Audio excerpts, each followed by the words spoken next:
Welcome to Chillin' 101. We hope this video helps. In this video, I will explain how to make cookie dough without brown sugar. First, understand that brown sugar contributes moisture and a distinct chewiness. We can replicate these qualities using simple substitutions. Our goal is to create a fantastic cookie dough that bakes into delightful treats, even without that specific ingredient. Let's dive into the alternatives and techniques you can use right away.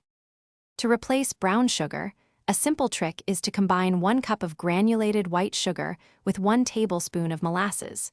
This mixture closely mimics the flavor and moisture of light brown sugar.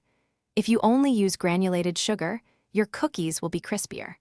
For added moisture and a different flavor profile, consider incorporating a small amount of honey or maple syrup into your wet ingredients. When adjusting your recipe, you might need to increase the liquid content slightly, perhaps by 1 to 2 tablespoons, especially if you're relying solely on granulated sugar. A small amount of molasses, about 1/2 teaspoon, can also restore some of that characteristic chewiness and color.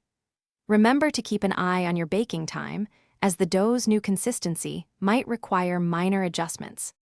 For the best results, always chill your cookie dough for at least 30 minutes before baking. This helps prevent spreading and improves texture.